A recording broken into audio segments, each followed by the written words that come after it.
आप सुन रहे हैं समाचार एजेंसी ऑफ इंडिया की साई न्यूज में ऑडियो बुलेटिन। नमस्कार, आप सुन रहे हैं समाचार एजेंसी ऑफ इंडिया की साई न्यूज की समाचार श्रृंखला में रविवार 11 अप्रैल 2021 का प्रादेशिक ऑडियो बुलेटिन। अब आप टीना सिंह से समाचार सुनिए। अपनी ही सरकार के खिलाफ आवाज उठाने वाले बीजेपी विधायक और पूर्व स्वास्थ्य मंत्री अजय बिश्नोई ने एक बार फिर गंभीर सवाल उठाए हैं। अजय बिश्नोई ने आरोप लगाया है कि प्रशासन जो आंकड़े बता रहा है वो सच नहीं है। उन्होंने आगे कहा कि जबलपुर के चौहानी शमशान घाट में शुक्रवार को 14 अंतिम संस्कार हुए, जबकि प्रशासन मीडिया को केवल 2 मौतों की जानकारी दे रहा है। शनिवार को सीएम शिवराज सिंह चौहान के साथ वीडियो कॉन्फ्रेंसिंग के जरिए हुई बैठक के दौरान अजय बिश्नोई ने ये बात कही। बीजेपी विधायक अजय बिश्नोई शनिवार को आपदा प्रबंधन समिति के साथ हुई सीएम शिवराज सिंह चौहान की वर्चुअल कॉन्फ्रेंसिंग में मौजूद थे। इसी दौरान बिश्नोई ने कहा कि प्रशासन अपना एक अलग मीटर लेकर चल रहा है और उसे ही सच मान रहा है, जबकि वो सच नहीं है। बिश्नोई ने कहा कि कोरोना की RT-PCR की जो जांच होती है उसके आंकड़े प्रशासन देता है, लेकिन मरीज एवं प्राइवेट अस्पताल RT-PCR रिपोर्ट का इंतजार नहीं करते। वो रैपिड टेस्ट कराते हैं और उसकी रिपोर्ट के अनुसार ही अपना इलाज शुरू करा लेते हैं। रैपिड टेस्ट में कोरोना पॉजिटिव आने पर ब्लड टेस्ट मरीज और हॉस्पिटल की ओर से कराया जाता है, फिर CT स्कैन कराता है, इसके बाद इलाज शुरू हो जाता है। यही कारण है कि प्राइवेट अस्पतालों में मरीज खचाखच भरे हुए हैं और उनकी गिनती सरकारी आंकड़ों से गायब है। अजय बिश्नोई ने प्रशासन की तरफ से जारी किए जा रहे कोरोना मरीजों की मौत के आंकड़ों को लेकर भी सवाल उठाए। बिश्नोई ने कहा है कि प्रशासन मौत के जो आंकड़े बता रहा है वो वास्तव में हुई मौतों से काफी कम है। उन्होंने आगे कहा कि जबलपुर के चौहानी शमशान घाट पर शुक्रवार को 14 लोगों का अंतिम संस्कार हुआ, जबकि प्रशासन 2 मौत होने की बात कह रहा है। बिश्नोई ने सलाह देते हुए कहा कि प्रशासन को कोरोना से होने वाली मौतों के आंकड़ों को सही लोगों को बताना चाहिए। एक तो इससे विवाद नहीं होगा और दूसरे लोगों में भय फैलेगा और लोग सतर्क व सावधान रहेंगे। बिश्नोई ने खुद के विधानसभा क्षेत्र का उदाहरण देते हुए कहा कि उनके विधानसभा क्षेत्र मझौली में एक व्यक्ति की कोरोना से मौत हो चुकी है। इसके बाद से ही इलाके के लोगों ने मास्क पहनना शुरू कर दिया है। सामान्य प्रशासन विभाग द्वारा कोविड-19 की रोकथाम के उद्देश्य से कार्यालयीन कार्य करने वाले अधिकारी या कर्मचारियों की उपस्थिति के संबंध में निर्देश जारी किए गए हैं। मंत्रालय एवं राज्य स्तरीय कार्यालयों में कोरोना कर्फ्यू लॉकडाउन की अवधि के दौरान प्रथम एवं द्वितीय श्रेणी के अधिकारियों की उपस्थिति 100% और तृतीय एवं चतुर्थ श्रेणी के कर्मचारियों की उपस्थिति 25% रोटेशन के अनुसार होगी। जिला कलेक्टर कोरोना कर्फ्यू क्षेत्र में जिला या संभाग स्तरीय कार्यालयों को पूर्णतः या आंशिक रूप से संचालित करने का निर्णय ले सकेंगे। कर्तव्यस्थ अधिकारियों एवं कर्मचारियों के लिए कोरोना के संक्रमण से बचाव हेतु मास्क का उपयोग, सोशल डिस्टेंसिंग का पालन और अन्य समस्त आवश्यक सावधानियां रखने के निर्देश जारी किए गए हैं। मुरैना में यातायात थाने में पदस्थ एक ट्रैफिक आरक्षक का शव फांसी के फंदे पर झूलता हुआ मिला है। रविवार की सुबह आरक्षक का शव फांसी के फंदे पर लटका मिला। जानकारी मिलने पर कोतवाली पुलिस और FSL की टीम मौके पर पहुंची और शव को फांसी के फंदे से उतरवाकर पोस्टमार्टम के लिए भिजवाते हुए मामले की जांच शुरू कर दी है। दरअसल मुरैना में यातायात थाने में आरक्षक हरेंद्र जाट पदस्थ था। आरक्षक हरेंद्र जाट का शव रविवार की सुबह यातायात चौकी के एक कमरे में लटका हुआ मिला। सबसे पहले हनुमान मंदिर के पुजारी ने आरक्षक हरेंद्र जाट को फांसी के फंदे पर लटका हुआ देखा। आरक्षक हरेंद्र जाट रोज की तरह शनिवार की रात को भी यातायात की चौकी पर रुका था, लेकिन रविवार की सुबह हरेंद्र जाट की लाश फांसी के फंदे पर लटकी मिली। फंदे पर लटके मिले हरेंद्र के साथियों ने बताया कि उसकी अभी शादी नहीं हुई थी। वह दोस्तों से कहता था कि SI बनने के बाद ही वह शादी की सोचेगा।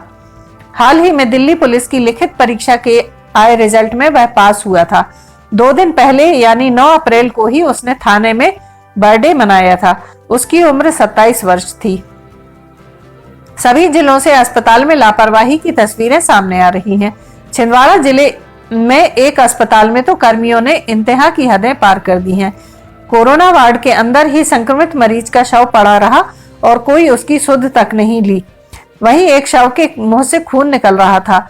दोनों केस में परिजनों ने जमकर हंगामा किया है। उसके बाद मौके पर पुलिस बुलानी पड़ी। दरअसल अस्पताल परिसर में 2 लोगों के परिजनों ने जमकर हंगामा किया है। पहले मरीज के परिजनों को उनके चाचा की डेड बॉडी नहीं मिल रही थी। वहीं दूसरे मरीज के परिजन ने आरोप लगाया कि उनके पिता की डेड बॉडी के नाक, मुंह और शरीर से खून क्यों बह रहा है। पहला मामला यह है कि शिवनगर निवासी कोविड पॉजिटिव पति पत्नी को अस्पताल में भर्ती कराया गया था। दोनों का शुक्रवार और शनिवार की दरमियानी रात निधन हो गया। शनिवार को परिजन अस्पताल में शव लेने पहुंचे तो मर्चुरी में सिर्फ महिला का शव मिला। पुरुष का शव न मिलने पर लोगों ने हंगामा शुरू कर दिया। इसके बाद जानकारी मिली कि मौत के बाद भी मरीज का शव अस्पताल में बेड पर ही पड़ा हुआ है। मरीज के परिजनों ने हंगामा शुरू किया। उसके बाद उन्हें पैक कर शव को सौंपा गया। मुख्यमंत्री शिवराज सिंह चौहान ने कहा कि राज्य में प्रदेश व्यापी लॉकडाउन नहीं लगेगा। आर्थिक गतिविधियां चालू रहेंगी ताकि लोगों की रोजी रोटी प्रभावित ना हो। सीएम शिवराज ने कहा कि मैं यह मानता हूं कि लॉकडाउन समस्या का समाधान नहीं है। मध्य प्रदेश में कहीं भी लॉकडाउन नहीं है, ना पूरे प्रदेश में लॉकडाउन लगाया जाएगा। क्राइसिस मैनेजमेंट ग्रुप ने जनता से चर्चा करके कुछ स्थानों पर कुछ गतिविधियों पर रोक लगाई है। उन्होंने कहा कि प्रदेश व्यापी लॉकडाउन नहीं लगेगा। आर्थिक गतिविधियां चालू रहेंगी ताकि लोगों की रोजी रोटी प्रभावित ना हो। प्रदेश के ऊर्जा मंत्री प्रद्युम्न सिंह तोमर रविवार को तड़के रेलवे स्टेशन से सीधे जेएएच निरीक्षण करने के लिए पहुंच गए। सबसे पहले कोल्ड ओपीडी पहुंचे, जहां मौजूद स्टाफ से पूछा, डॉक्टर कहां है? मैं मरीज हूं, मुझे जांच कराना है। स्टाफ कोई जवाब नहीं दे पाया। उनका कहना था कि डॉक्टर कुछ देर पहले ही गए हैं। कोरोना संक्रमण के दौर में व्यवस्थाओं को लेकर ऊर्जा मंत्री ने कलेक्टर को फोन कर नाराजगी जताते हुए स्वास्थ्य सेवाओं को दुरुस्त करने के निर्देश दिए। ऊर्जा मंत्री जेएएच में लगभग 1 घंटे तक घूमे। मोती महल स्थित कमांड एंड कंट्रोल सेंटर भी निरीक्षण करने पहुंचे। कोविड-19 की व्यवस्थाओं का जायजा लिया। ऊर्जा मंत्री प्रद्युम्न सिंह तोमर तड़के जेएएच स्थित कोल्ड ओपीडी का औचक निरीक्षण करने के लिए पहुंचे। वहां मौजूद स्टाफ से संतोषजनक जवाब नहीं देने पर ऊर्जा मंत्री खासे नाराज हुए। ऊर्जा मंत्री तोमर ने मौके से ही कलेक्टर कौशलेंद्र विक्रम सिंह को फोन करके नाराजगी जाहिर करते हुए कहा कि यहाँ की व्यवस्थाओं से मैं संतुष्ट नहीं हूँ। मैं इस समय जेएएच की कोल्ड ओपीडी पर खड़ा हूँ। मान लो कि मैं ही मरीज हूँ। यहाँ ना तो कोई डॉक्टर है और ना ही कोई जांच की व्यवस्था है। कलेक्टर ने बताया कि सुपर स्पेशलिटी में 24 घंटे इलाज की सुविधा है। ऊर्जा मंत्री का कहना था कि यहाँ जांच कराने के बाद ही तो मैं इलाज कराने के लिए भर्ती हो पाऊंगा। यहाँ की व्यवस्थाओं को सुधारें। ऊर्जा मंत्री 1.5 किलोमीटर पैदल चलकर घर पहुंचे। इस बीच उन्होंने लॉकडाउन की व्यवस्था का जायजा लिया। समाचारों के बीच में हम आपको यह जानकारी भी दे दें कि मौसम के अपडेट जानने के लिए समाचार एजेंसी ऑफ इंडिया के चैनल पर रोजाना अपलोड होने वाली वीडियो जरूर देखें। मौसम से संबंधित अपडेट मूलतः किसानों, निर्माण कार्य करने वालों आदि के लिए फायदेमंद साबित हो सकते हैं। समाचार एजेंसी ऑफ इंडिया के द्वारा अब तक मौसम के जो पूर्वानुमान जारी किए गए हैं वे 95 से 99% तक सही साबित हुए हैं। खंडवा में पुलिस की हैवानियत सामने आई है। यहाँ कोरोना संक्रमित के घर पहुंचे 4 पुलिसकर्मियों ने पॉजिटिव मरीज और उसके परिजन को जमकर लाठी डंडों से पीटा। बताया जा रहा है स्वास्थ्य विभाग की टीम संक्रमित युवक को लेने उसके घर पहुंची थी। यहाँ विवाद के बाद टीम ने पुलिस बुला ली। मौके पर पहुंची पुलिस ने न सिर्फ संक्रमित उसके माता पिता और बहन पर जमकर डंडे बरसाए बल्कि परिजन के खिलाफ गंभीर धाराओं में केस भी दर्ज कर लिया। कार्रवाई के विरोध में ग्रामीणों ने 6 गांव माखन थाने का घेराव कर दिया। किसी ने पूरे घटनाक्रम का वीडियो बनाकर इसे सोशल मीडिया पर शेयर कर दिया। मामला थाना 6 गांव माखन के गांव सिरसोद बंजारी का है। प्रत्यक्षदर्शियों के अनुसार 4 दिन पहले स्वास्थ्य विभाग की टीम उक्त परिवार में युवक का सैंपल लेने आई थी। रिपोर्ट में कोरोना की पुष्टि हुई। इसके बाद टीम युवक को लेने के लिए घर पहुंची।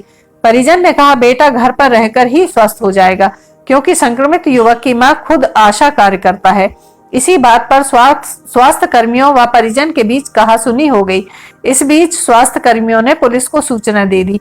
मौके पर पहुंची पुलिस ने संक्रमित युवक व परिजन को घर से निकाला और लाठियों से पीटना शुरू कर दिया।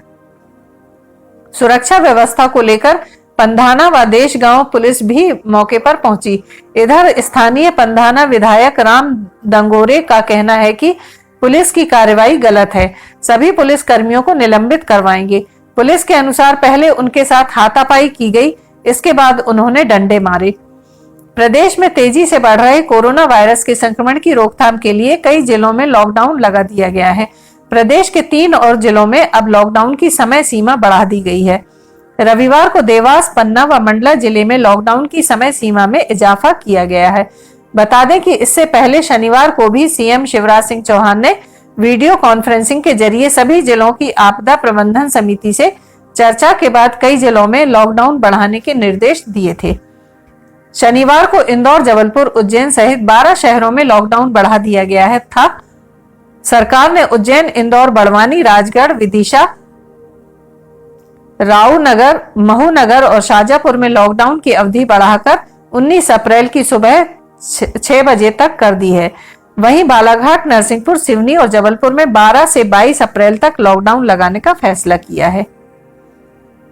आप सुन रहे थे रीना सिंह से समाचार एजेंसी ऑफ इंडिया की साई न्यूज में रविवार 11 अप्रैल 2021 का प्रादेशिक ऑडियो बुलेटिन। सोमवार 12 अप्रैल 2021 को एक बार फिर हम ऑडियो बुलेटिन लेकर हाजिर होंगे। अगर आपको यह ऑडियो बुलेटिन पसंद आ रहे हो तो आप इन्हें लाइक, शेयर और सब्सक्राइब जरूर करें। सब्सक्राइब कैसे करना है यह हर वीडियो के आखिर में हम आपको बताते ही हैं।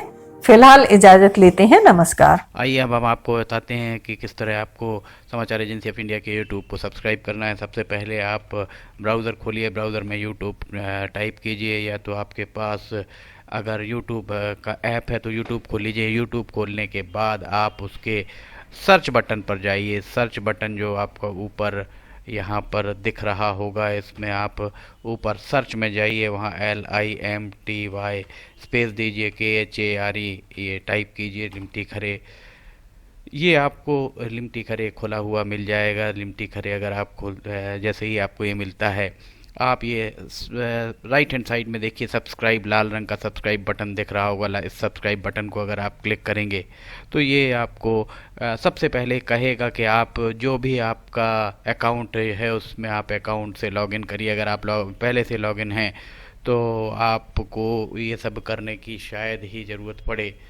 ये देखिए आप लॉगिन हो जाएंगे। यहाँ किनारे में आपको यहाँ पे इसका यूट्यूब का बटन दिख जाएगा। अब ये सब्सक्राइब जो यहाँ पर लिखा हुआ है लाल रंग से, इसको आप जैसे ही क्लिक करेंगे तो सब्सक्राइब रह जाएगा। फिर इसके बाजू में जो ये घंटी बनी हुई, घंटी में ऊपर ऑल को क्लिक कर दीजिए। इस तरह से आप यूट्यूब चैनल को सब्सक्राइब कर लेते हैं। और उसके बाद अगर आप इस पर क्लिक करेंगे तो यहाँ क्लिक करने के बाद आप देखिए यहाँ वीडियोज़, प्लेलिस्ट सब कुछ आपके सामने मौजूद मिल जाएगी। इस तरह आप सब्सक्राइब कर सकते हैं।